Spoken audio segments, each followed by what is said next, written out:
Amados, boa noite, a paz do Senhor. Quero te dar as boas-vindas para mais uma aula, mais uma quinta-feira, na presença do nosso Deus, na presença do nosso Senhor, aprendendo um pouco a palavra. Então quero te convidar a orar comigo nesse momento. Você que está agora comigo e você que vai assistir essa aula em outro dia, eu quero te dar as boas-vindas e dizer para você que você é muito importante para Deus, é muito importante nesse estudo. Então, em nome de Jesus, vamos orar ao Senhor. Amado Deus, eu quero dizer a Ti muito obrigado por mais essa oportunidade e te convidar, Espírito Santo didático, vem sobre a minha vida, traga a Tua graça, a Tua sabedoria, abra nossa mente, nossos corações, para que aprendamos a Tua palavra, em nome de Jesus. Amém. Glória a Deus. Amado, como você sabe, nós demos início agora terça-feira, um discipulado. Estivemos estudando sobre a criação do homem, a origem do homem. Então eu quero te convidar, toda terça-feira, às 20 horas, que você esteja comigo, aprendendo a palavra, nesse discipulado. Teremos aí umas 10 a 13 aulas de discipulado, depois vamos dar continuidade a uns estudos mais aprofundados. Eu tenho alguns irmãos que eu os convidei para estar aqui também, então eles estarão dividindo comigo e aprendendo junto com você aí a palavra do Senhor. Amém? Vamos para o livro de Joel. Semana passada estivemos estudando um pequeno resumo, tá, querido? Porque nós não estamos nos aprofundando muito, porque não tem como. E nós estamos fazendo um resumo desde Gênesis, agora chegamos no livro do profeta Joel, um pequeno resumo desse livro para nós termos uma noção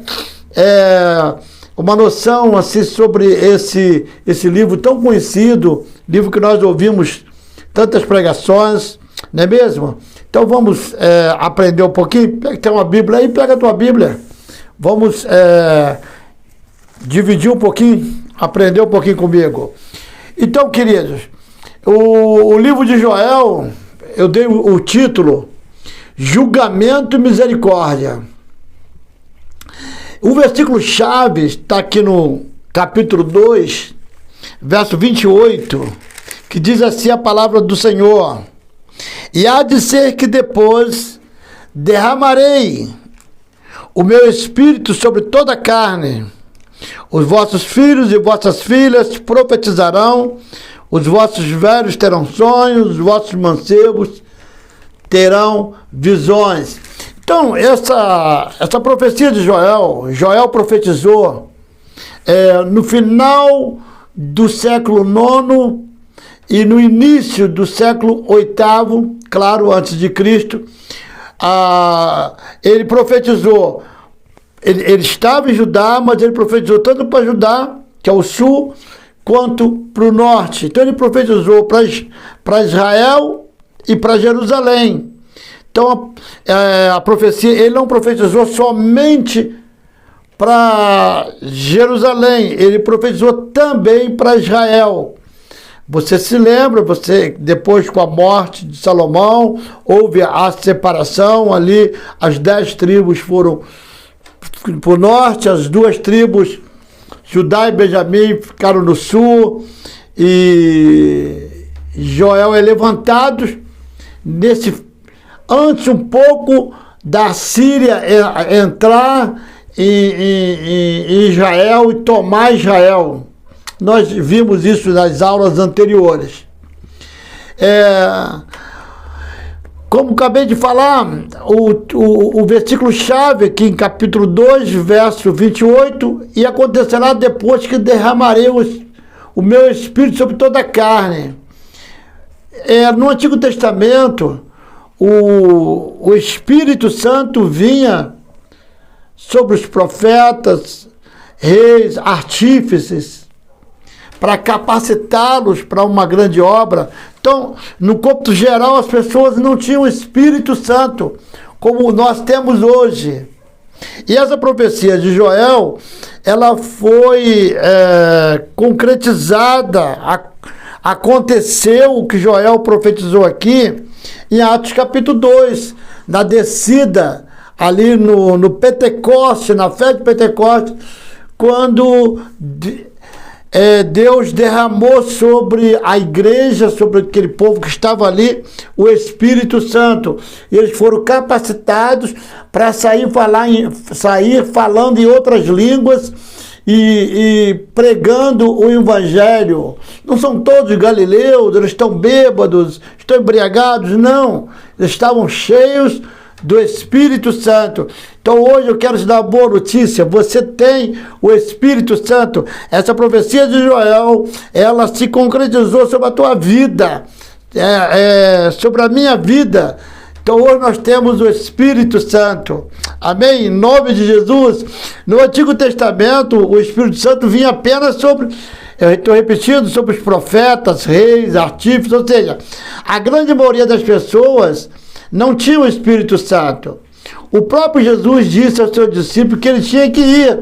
Eu tenho que ir para então enviar o outro Consolador que habitaria com eles e dentro deles. E o Consolador está aqui, habitando na minha vida e na sua vida. Então você pode agora colocar a mão no teu coração e dizer assim: eu tenho o Espírito Santo. Aquilo que foi profetizado pelo profeta Joel aconteceu em mim. Sabe, a profecia dele foi realizada na minha vida.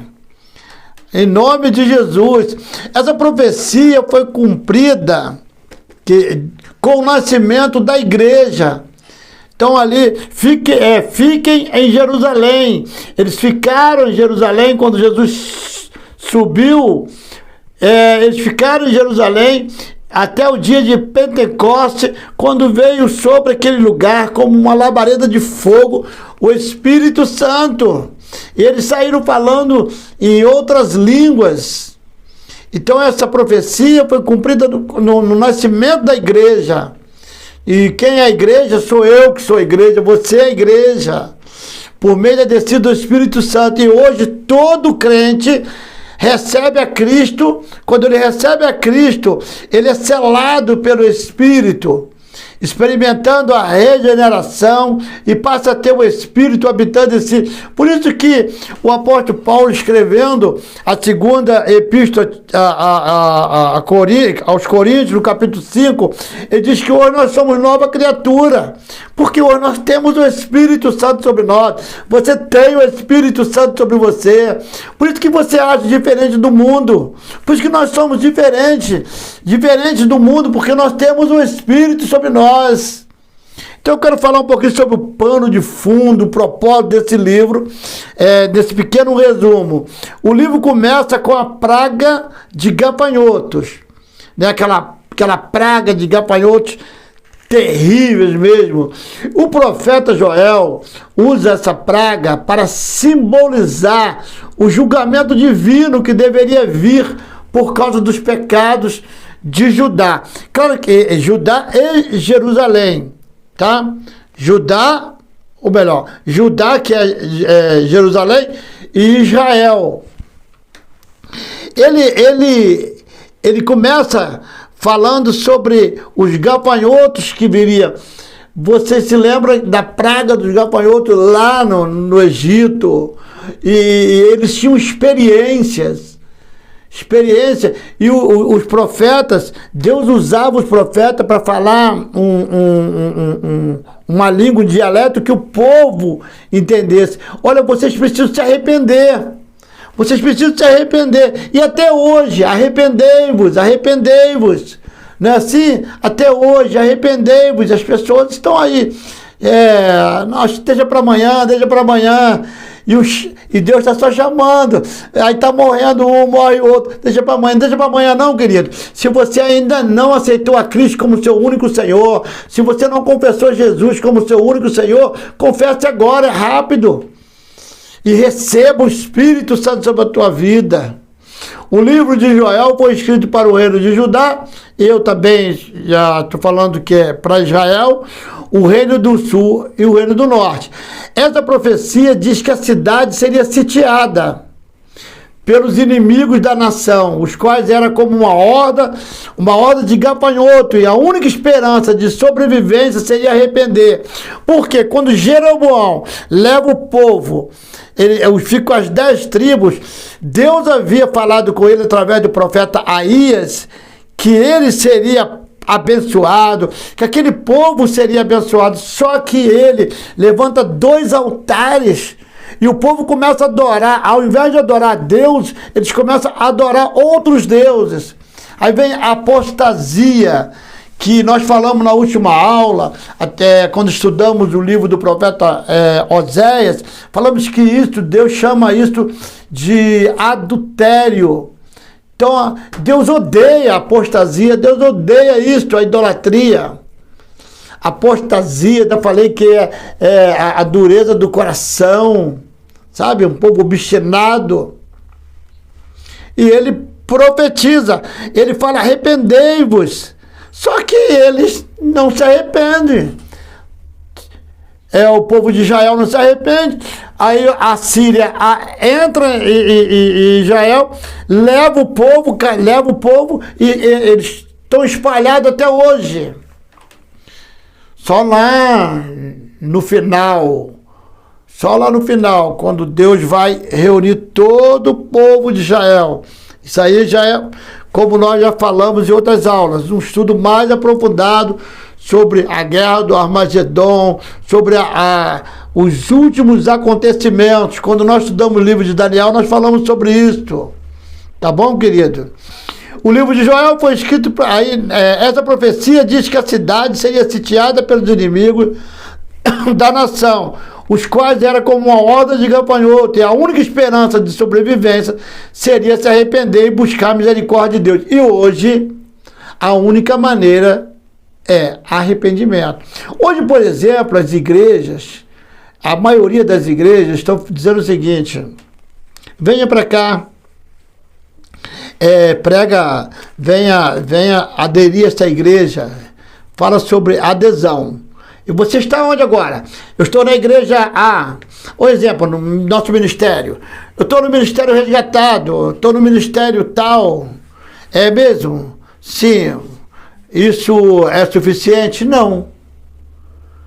Você chegou lá no ministério, vamos falar do nosso ministério resgatado, mas você houve arrependimento, você se arrependeu dos seus pecados, você se converteu. Conversão é mudar de rumo, você mudou de rumo, você mudou de curso, você continua a mesma coisa, fazendo tudo como você fazia antes. Não, eu estou aqui, estou na boa. Se alguém falar alguma coisa, eu vou embora. Se alguém falar alguma coisa e for contra o que eu acho, eu vou embora. Eu vou lá para uma outra igreja, a outra igreja me aceita, me abraça. Não adianta uma igreja estar cheia, lotada de pessoas, só que aderir àquela igreja, não se converteram, não mudaram, não deixaram o pecado. Cristo vem, a igreja fica lá cantando. E olhou, cadê? Jesus já voltou, eles estão aí. Então, querido, vamos pregar arrependimento, arrependei-vos. João Batista, quando ele foi levantado como precursor, ele pregou o quê? Arrependimento, arrependei-vos. E quando João Batista morre, Jesus começa o quê? Aí começa o ministério de Jesus. Jesus começa o quê? Arrependei-vos. Então a palavra é arrependimento. E o livro do profeta Joel diz isso para nós.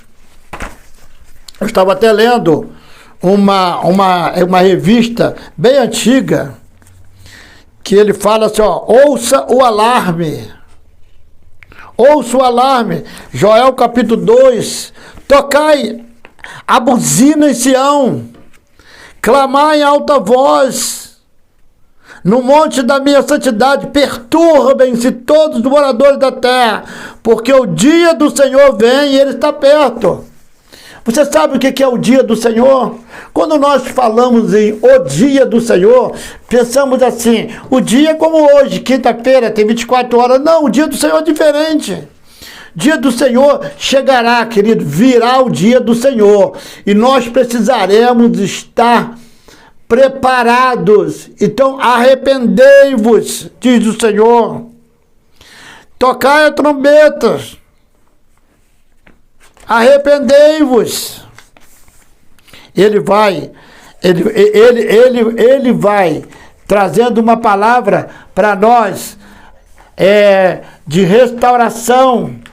E o povo estava aqui, como todos os profetas, eles pregavam arrependimento e o povo não estava nem aí, querido. E vocês sabem, quando Israel, a Síria entra, leva todos eles, espalham, matam, foi terrível. Aí depois o rei, o Senaqueribe, aí o que ele fez depois? Ele já havia tomado o povo, o norte, Israel, agora ele vem para o sul. Ele vem para tomar Judá também. Aí ele consegue tomar várias cidades. Mas Judá, Jerusalém, ele não consegue. Por que não? Por que ele não conseguiu? Aí, o profeta Isaías, no capítulo 37, aqui ó, o rei, verso 5 diz que os servos do rei Ezequias, porque nessa época o rei era o rei Ezequias, rei de Judá, os servos do rei Ezequias vieram a Isaías, e Isaías lhe disse: assim direis a vosso amo, assim diz o Senhor, não temas à vista das palavras que ouviste, com as quais os servos do rei da Síria de mim blasfemaram. Eis que porei nele um espírito, e ele ouvirá um rumor, e voltará para a sua terra, e faloei cair morto a espada na sua terra. Se levantou contra um povo, quer dizer, um rei, que clamou o Senhor. Voltou, pois, Rabsaque e achou o rei da Síria, pelejando contra Líbina, porque ouvira que já se havia retirado de lá. Quer dizer, ele foi só conquistando as cidades vizinhas, e ouviu dizer que Tiraca, rei da Etiópia, tinha saído para lhe fazer guerra.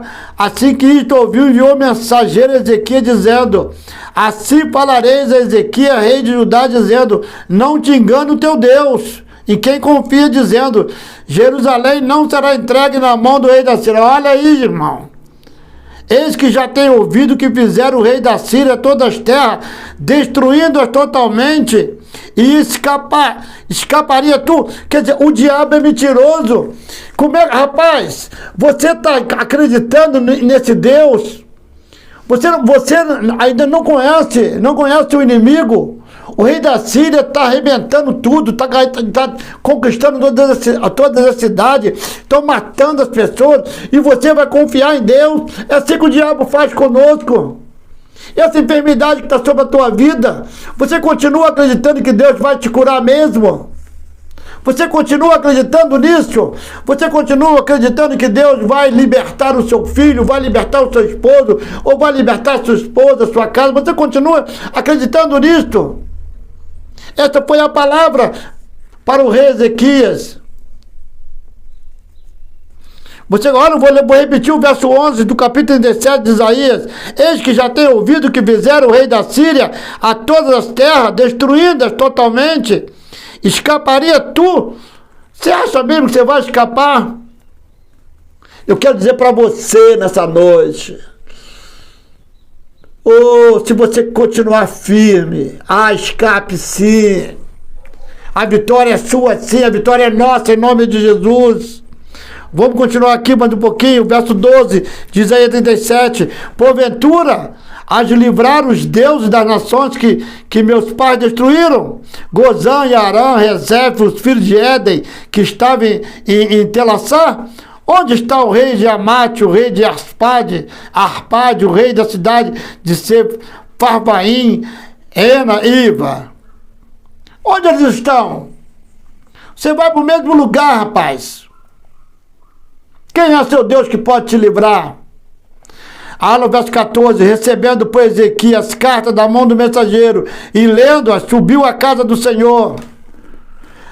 Naquela época traziam cartas. Se é hoje, recebe um e-mail, uma mensagem do WhatsApp dizendo: cara, se você não abandonar Deus, se você tem que abandonar esse Deus, abandona a sua igreja, abandona o seu ministério, abandona, ou você que é líder do jovem, abandone, você que é líder da coreografia, abandone, você que é líder dos homens, abandone, você que é líder da união feminina, abandone, você que é líder do louvor, abandone, você que é líder disso, você que é diácono, presbítero, diaconisa, abandone. Não! Sabe o que o Ezequias fez? Foi nesse tempo, queridos. Ezequias subiu, verso 14, subiu à casa do Senhor, estendeu, e Ezequias as estendeu perante o Senhor, e orou Ezequias ao Senhor, dizendo... Olha que Ezequias orou: ó Senhor dos exércitos, Deus de Israel, que habita entre os querubins, tu és o Deus, tu somente de todos os reinos da terra, tu fizeste os céus e a terra. Inclina, ó Senhor, o teu ouvido e ouve, abre, Senhor, os teus olhos e olha e ouve todas as palavras de Senaqueribe, as quais ele mandou para afrontar o Deus vivo. Quem és tu para afrontar o Deus vivo? O exército de Deus vivo, você, irmão, quero falar, você é o exército de Deus vivo, você é o soldado desse exército, você não fica sozinho, você faz parte desse exército de Deus vivo. O diabo não vai, ele pode tentar te afrontar, ele pode vir com afronta, mas ele não vai te vencer, não vai, em nome de Jesus. Verso 17, inclina, ó Senhor, teu ouvido e ouve, abre, Senhor, os teus olhos e olha e ouve as palavras de Senaqueribe. 18, verdade é, Senhor, que os reis da Síria assolaram todos os países. Sua atenção, é verdade que o rei da Síria tem assolado todos os países vizinhos mesmo. E lançaram no fogo seus deuses, porque Deus não era, senão obra de mão de homem. Sabe o que eles tinham, os outros? Tinha essas imagens aí. E Senaqueribe pegou e lançou tudo no fogo, queimou tudo.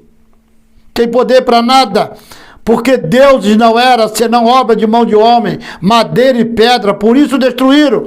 Agora, pois, ó Senhor nosso Deus, livra-nos de sua mão, para que todos os reinos da terra conheçam que só tu és o Senhor. Então Isaías, filho de Amós, mandou dizer a Ezequias: assim diz o Senhor, o Deus de Israel, quanto ao que me pediste acerca de Senaqueribe. Aí o profeta veio e falou: olha aí, ó, ouça, esta é a palavra que o Senhor falou a respeito dele. A virgem, a filha de Sião, te despreza e de ti zomba. A filha de Jerusalém meneia a cabeça por detrás de ti. E ele continua, eu vou pular um pouquinho agora, só para nós, verso 33 aí. Pelo que assim diz o Senhor acerca do rei da Síria, não entrará nesta cidade. Você não vai entrar nesta cidade. Não entrará nesta cidade, nem lançará nela flecha alguma. Tampouco virá perante ela com escudo ou levantará contra ela tranqueira. Pelo caminho por onde vier, por esse voltará, mas nesta cidade não entrará. O diabo não vai entrar na sua casa. A tua casa é a cidade santa do Senhor. Declara isso nessa noite. A minha casa é a cidade santa do Senhor. A minha casa é a cidade santa do Senhor. A minha casa é a cidade santa do Senhor. Declara nessa noite. A minha casa é a cidade santa do Senhor. O diabo não vai entrar. O rei das trevas, o reino das trevas não vai entrar na minha cidade, na minha casa. Declara isto. Verso 35, porque eu ampararei esta cidade. Diz Deus que vai nos amparar para livrar por amor de mim, por amor do meu servo Davi. Ele faz isso por amor dele. Então saiu o anjo do Senhor e feriu no arraial dos assírios. Sabe quanto? Naquele dia, matou 185 mil. Verso 36. Assim Senaqueribe, rei da Síria, se retirou e se foi. Foi lá no acampamento dele. 185 mil soldados assírios foram mortos pelo anjo. Senhor, envia anjo. Salmo 91. Acho que é o verso 17, 18. Eu darei ordem aos anjos para te guardar. Querido, você não está sozinho, não. Você está andando amedrontado aí. Tem gente que fica correndo atrás de bênção, corre de um lado para o outro, cansado, sobrecarregado. Mas o Senhor falou: vinde a mim todos vós cansados e sobrecarregados, eu vos aliviarei. Não, fica preocupado, não. Fica tranquilo, fica tranquilo. O livro de Joel, o autor do livro é o próprio profeta Joel, que era filho de Petuel e um dos profetas do reino do sul de Judá. Não conhecemos nada da história de Joel, além do que está escrito de sua profecia. Tudo que falar é tradição, não está na Bíblia. O livro não apresenta uma data específica sobre quando foi escrito, mas a maior parte dos estudiosos, claro, dirá que foi escrito no final do século IX, a.C., no início do século VIII, contagem regressiva, até Cristo. Vamos rapidinho o esboço. O esboço do livro de Joel. O livro começa com as pragas de gafanhoto, no capítulo 1 até do capítulo 1 até o versículo 20. Do 1 ao 20. Tá? Do capítulo 1, versículo 1 até o versículo 20. Tá bem claro? Ele só tem 20 mesmo. Então, ali começa com as pragas do gafanhoto. Aí, no capítulo 2, tocai a buzina, trombeta e Sião. Quer dizer, prega a palavra, arrependei-vos, rasgai, não as vossas vestes aqui por fora, mas por dentro. Olha, aí o capítulo 1 você vai lendo, como geme o gado, sabe, não tem pasto. Foi algo terrível. Mas o capítulo 2 diz que dias de treva, de tristeza, mas se vocês se arrependerem, eu virei, diz o Senhor. Olha o verso 12 do capítulo 2. A tua Bíblia mesmo, olha aí. Ainda assim agora, diz o Senhor, convertei-vos a mim de todo o vosso coração. Rasgai o vosso coração e não os vossos vestes. Quer dizer, não é algo externo. Amado, não é esse negócio tá externo, bonitinho. Não, é dentro, é lá dentro de nós. Quebrantamento, que Deus quer que nos quebrantemos diante dele.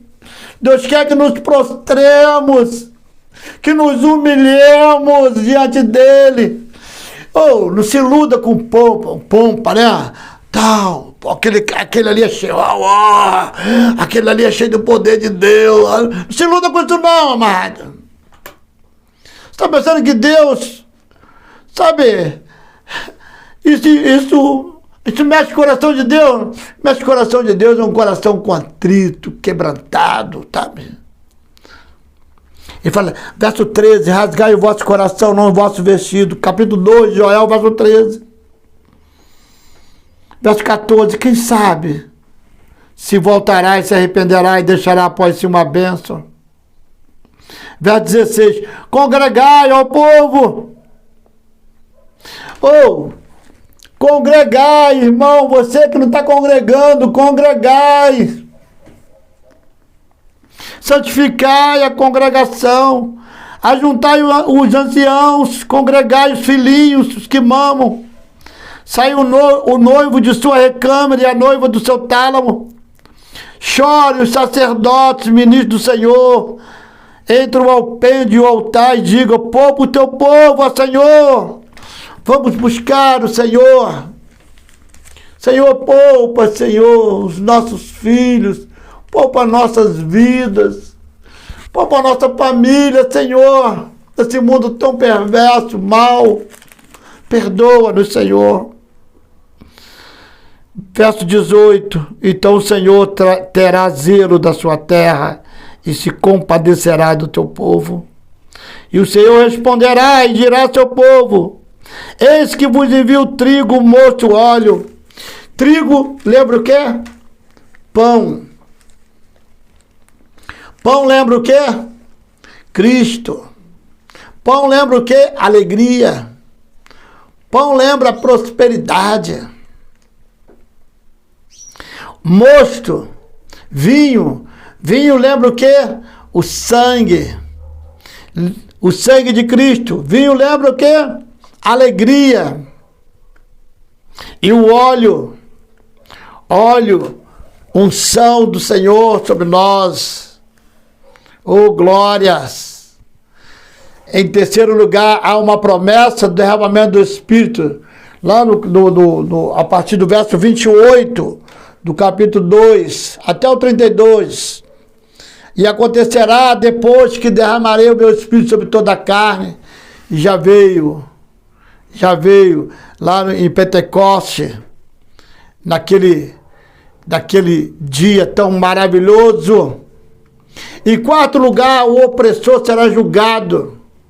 O capítulo 3, do 1 ao 16. Eis que naqueles dias e naquele tempo que removerei o cativeiro de Judá e de Jerusalém. Aí olha só. Deus permitiu que o povo fosse levado cativo. Agora Deus diz que vai trazer o povo de volta e vai punir o opressor. Claro que a profecia, ela é daquele tempo e é para hoje, como o derramado Espírito. E ele vai punir o opressor lá no final.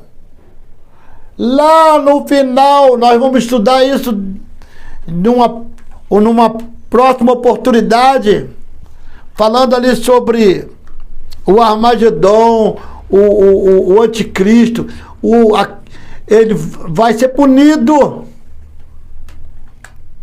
Deus levantará e punirá mesmo. Mas aqui, essa profecia, Deus fez o quê? Quem foi que levou o povo de Judá para cativeiro? Quem foi? Babilônia, com Nabucodonosor. Mas logo depois entrou os Medo-Persas com Ciro e abateu. Aí depois dos Medo-Persas, a Grécia derruba. Aí depois da Grécia, Roma. Aí veio o nascimento de Cristo. Não foi com os romanos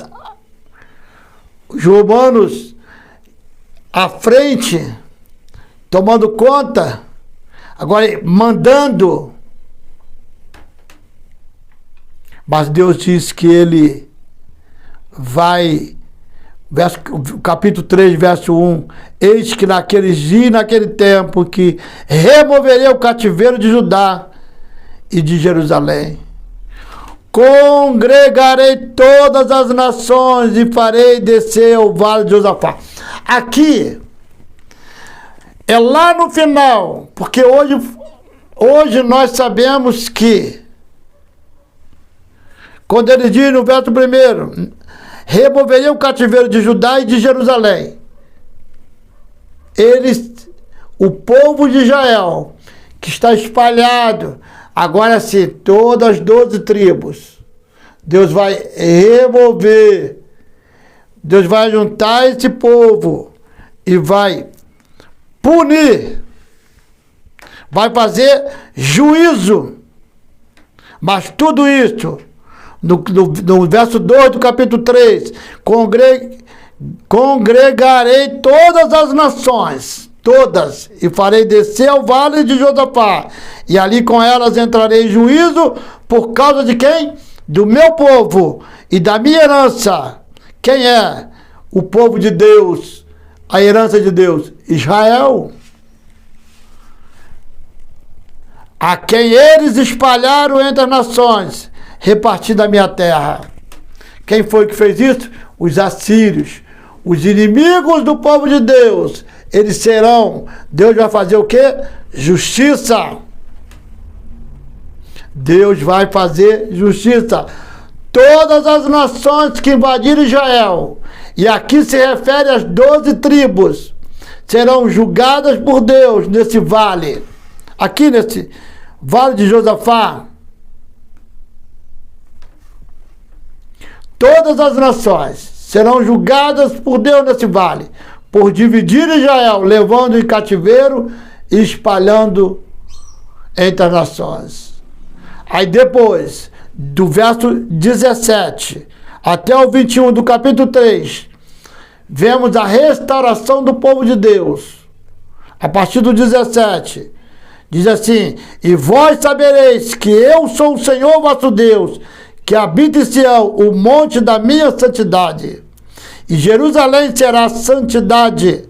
Estranhos não passarão mais por ela. Olha aí, irmão. E há de ser que naquele dia os montes destilarão mosto, e dos outeiros manará leite, e todos os rios de Judá estarão cheios de água, e sairá uma fonte da casa do Senhor, e regará o vale de Sitim. O Egito se tornará uma assolação, e Edom se fará um deserto de solidão, por causa da violência que fizeram aos filhos de Judá, e cuja terra derramaram sangue inocente.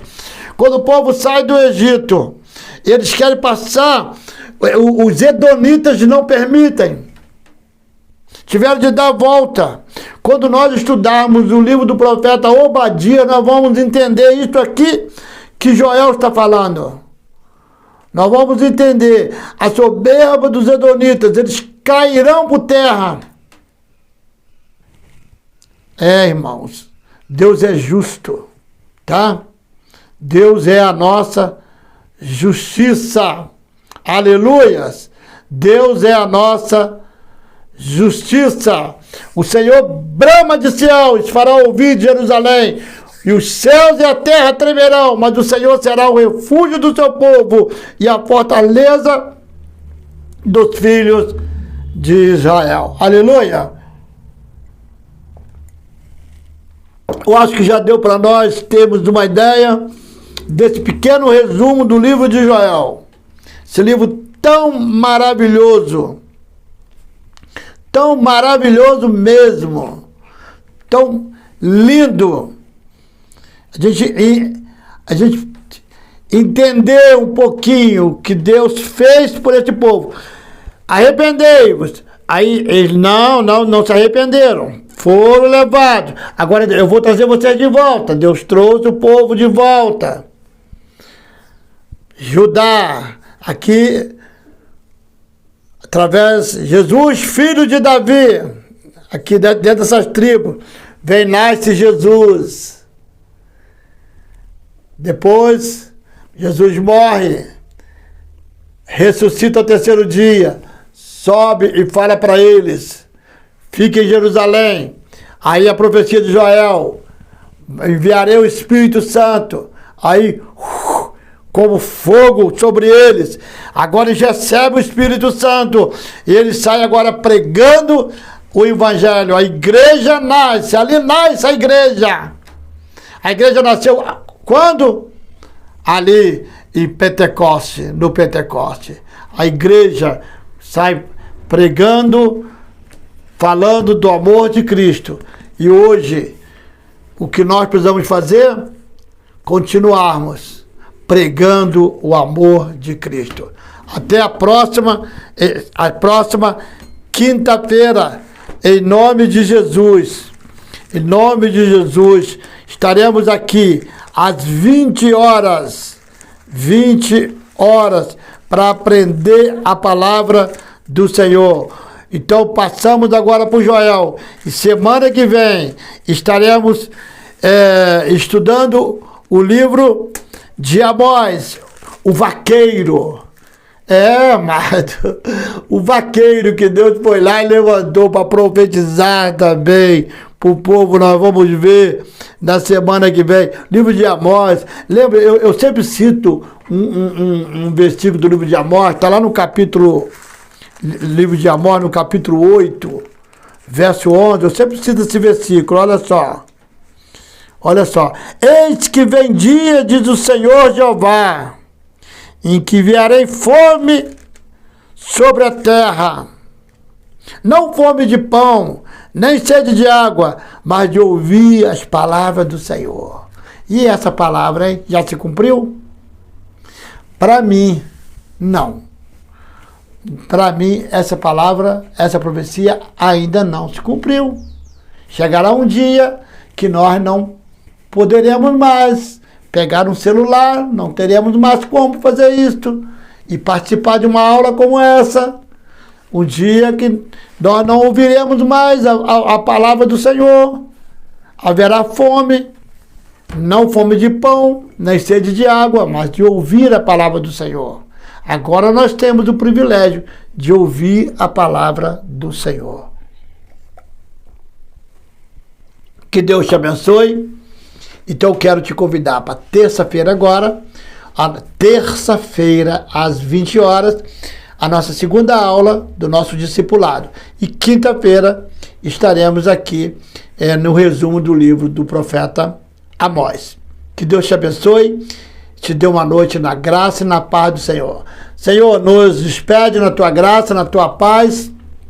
Nos dê uma noite debaixo das tuas mãos santas, tranquila. Se houver alguém enfermo, que o Senhor entre com cura na noite de hoje.